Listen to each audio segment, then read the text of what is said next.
Hello, everyone. We are in season 1, episode 3 of Tequila Talk with Tanisha and Tia. And again, it's Free Game Friday. We came to get straight to the point. Straight to the point. So today we're going to be talking about a day in the life as a dispatcher. She had to help me out. Now, y'all know we drinking this tequila. Okay. So, dispatching, a lot of people are getting into dispatching. It's a popular topic right now, and I think dispatching is awesome. I love it. Yeah, she really do love it. Now, she kills it. Dispatching, she kill it. I let her dispatch whatever truck she wants. Y'all should too. You know what? If you want to know anything about dispatching, make sure that you guys message Tanisha. She love it. She love it. She has a passion for it. So y'all know I'm freight broker all the way, but this dispatcher all the way. So she absolutely love it, and she kill it, especially with box trucks and even the rigs. Kill it every day, every time. We're gonna talk about some of the things that are required for dispatchers every day, some of the pros and cons, and some of the challenges of being a dispatcher. So let's get into it. Y'all know we have our cards, right? Y'all know we have our flashcards. We love these flashcards. We're going to get some colorful ones, but I hope y'all, I don't even know if y'all can really see them, but it's okay. We can see them. Yeah, I know. Free game. Free game. Let's get into finding loads. So this is one of the main things a dispatcher is responsible for doing. Finding loads for their drivers, right? Yes. If they don't have any loads, then they're not going to make any money. And the dispatcher isn't going to make any money because, we need our coins, our percentage. So, finding loads, it's multiple ways that you can find loads. A lot of people get into the business and think that it's just the load board. It's not. Actually, that should be your last resort. Option, yes. Let's just say that the load board should be your last resort, your last option. You don't have anywhere else to go to get loads, okay? So my suggestion would be to get direct loads. Yes. Because you guys know I talk about it all the time, percentages. Once those percentages start you start at 100%, right? Mm-hmm. And then your freight broker or whoever, a load is going to come from a freight broker, right? Right. If you're on the load board. Mm-hmm. They're going to take their percentage off top. Yes. That's 10 to 20%. Yes. Now, you're going to run into some of those greedy freight brokers. They might just take 50%. No, not 50%, 30 or 50%, right? They'll pay you $1 per mile. Exactly. And if you have a dispatcher, they're going to take their percentage. Yes. That can be 8 to 10%. So after the freight broker take their percentage, your dispatcher take their percentage, then you're left with what's left, So you want to mitigate that as much as possible, people cutting into your percentage. So the best way to do that is go directly to the shippers. Mm-hmm. And cut out the freight broker. Cut out the freight broker. And if you can, cut out the dispatcher. I'm just saying. Or dispatch yourself.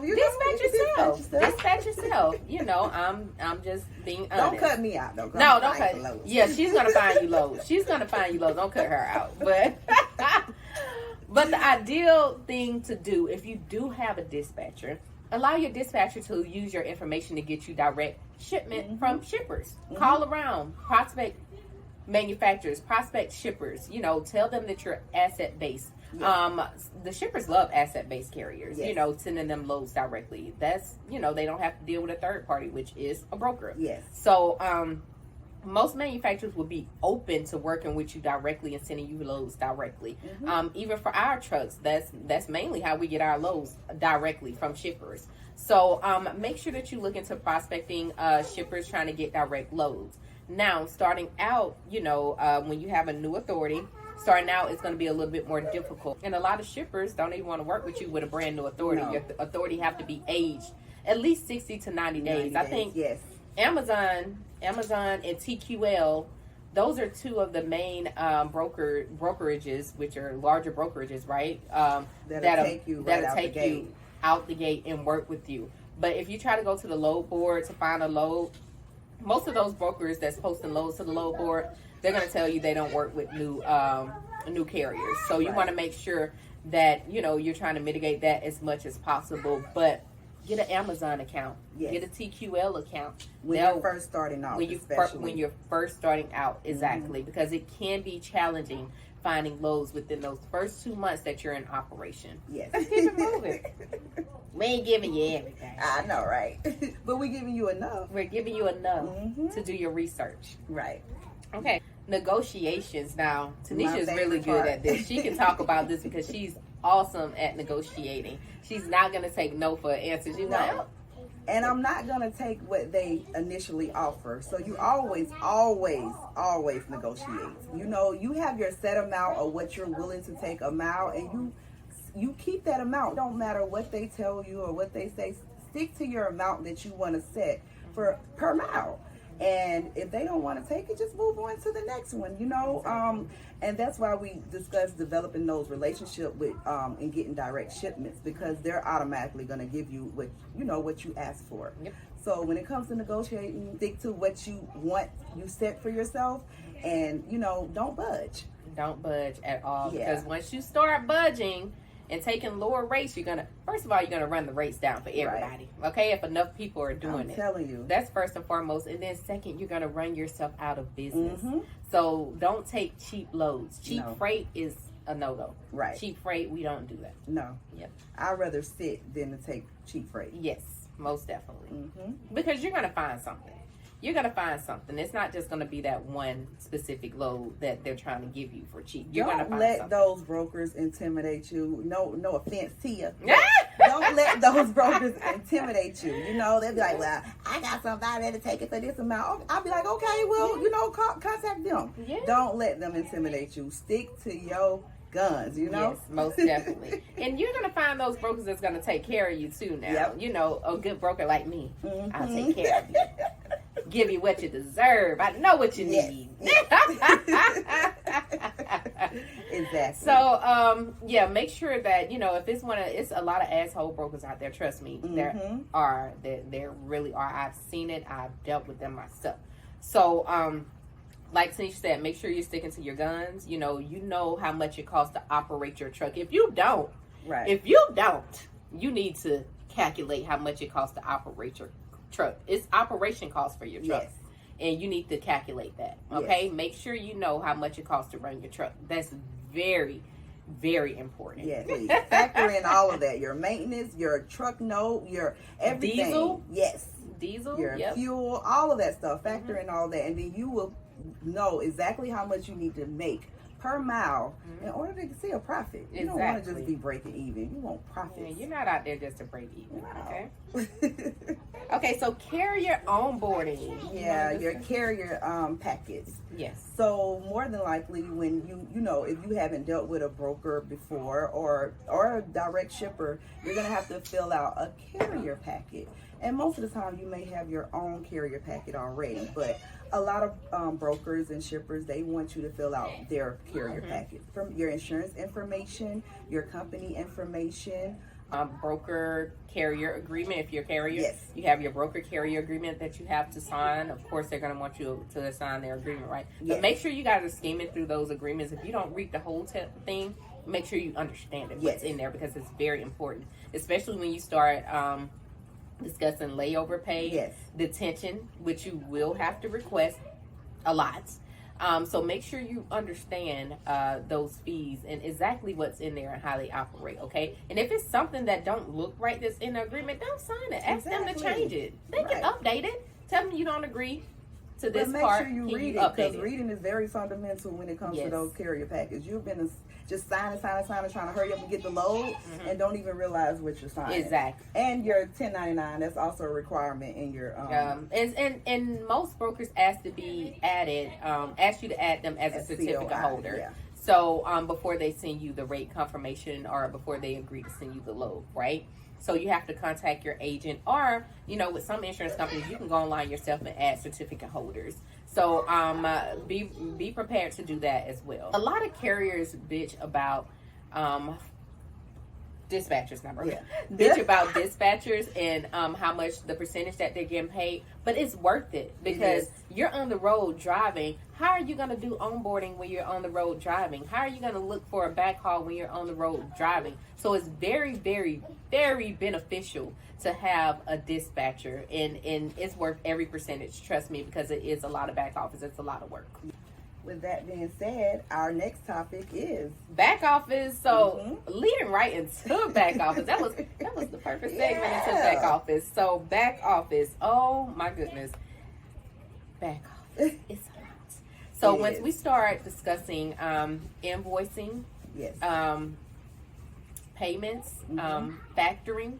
If you have a factoring company, a lot of companies start off in a hole. You bought the truck, you paid a down payment for insurance, or you're paying for diesel, and until you get paid, you're paying operation costs until you get up and going good, right? So a lot of people don't have money to hold them over, or they need money coming back in ASAP, right? They need money coming back in as fast as possible, So they get a factoring company. Yes. And a factoring company pretty much advance you your funds, and then they collect the funds from the broker that the broker owe you. So you get your funds within 2 or 3 days, and they wait 30 days or 60 days, however long for their funds, okay? But it's important to make sure that you're getting a factoring company that is non-recourse as well. Yes. So I don't feel like going into that. That's a whole nother episode. So but make sure you get a non-recourse factoring company. But even with non-recourse factoring companies, make sure you understand what their non-recourse mean, because it can be different things documented for different factoring companies as far as non-recourse, okay? A shipper's credit and a broker's credit as well. So before you work with a broker, make sure that you're checking the credit, okay? Because some brokers do not pay, don't pay on time. And if they don't pay on time, your factoring company gonna make sure they have that on file. They're gonna let you know if they can factor that broker or not, okay? Right. So, and if they say no to factoring, don't take that load, okay? Don't take it. If they tell you no, don't take it. No. Don't take it. Now, a lot of people will try to offer you cash on delivery. Yeah, exactly. But if they have a history of not paying, I wouldn't even trust it. Right. Unless they do something like they give me half up front and then the other half once it's delivered. That may be a little bit, wiggle room. But other than that, no. Yeah. So it's so important to check the credit score, okay, with your factoring company. And once you on board with a factoring company, they'll give you a means to check the credit score, okay? And if you don't have a factoring company, then there's services out there that you can sign up for where you can check the credit score yourself. Of course, it's a monthly fee. Nothing is free, right? It's a monthly fee. But, it's worth it. You need it, especially if you're not going to go through a factoring company. Yep. I would just say when it comes to dispatching, the percentage that you charge a carrier or, owner operator is basically based off the services that you're going to provide. So if you're just going to book their loads for them, I would say don't be greedy, 5% maybe. But if you're going to do all the back office, that's when you can increase your percentage. You can go to 8 to 10%, But it really depends on the services that you're going to provide to that owner operator. Exactly. Oh, the last thing we're going to talk about today are backhauls. Backhauls. So important. So important. I don't let my carriers deadhead. And we said no deadheading. No, unless it's deadheading under 30 miles to get a load, no more than 50 miles to get a load. But backhauling all the way back home, no. We're gonna absolutely do everything in our power to prevent that, because you're losing money. You're traveling back with no load, which means you're not making money. And anytime those wheels are turning on the truck, you need to be making money, okay, as much as possible. That's another important thing about having a dispatcher. Your dispatcher is going to work for you to make sure that you're having a backhaul where you're not just driving back, with no load, So it's all about making money. It's all about your coins. You didn't get into business to do it for free, right? Right. So you're going to make as much as possible. Now, that's what the load board is good for. So you can have so many direct shippers, right? Yes. But who to say that you're going to have a shipper and they're going to have something coming back, or a shipper in the town that you're going in the city or the state where you're going. You might not have a shipper right there, so you'll have to use the load board in order to find a backhaul for your carrier, Yes, right? pretty much. Make sure you study, study the map, and don't be sending people places where they're not gonna have nothing dead coming areas. out. Yeah. Where is the most places any driver don't want to go? No, Florida. Florida. Don't nobody want to go to Florida. You know what? You get good rates going into Florida, but coming out, you're gonna be crying. You're gonna be stuck. Exactly. You're gonna be You're stuck. gonna be deadheaded. Yeah. So yeah. unless what you got going in is gonna cover going in and coming out, don't go to Florida. No, yeah, Florida we've had some especially horrible South experiences. Florida. Yeah. Yeah, we had to learn. We had to see. We're teaching you guys from our experience. We're realists. Yes. Florida is a no-go. Okay. Right. So that concludes our episode 3 for today. Yes. And we went over the day in the life as a dispatcher. So thank you for tuning in with Tequila Talk with Tanisha and Tia. Thank you guys. Drink up.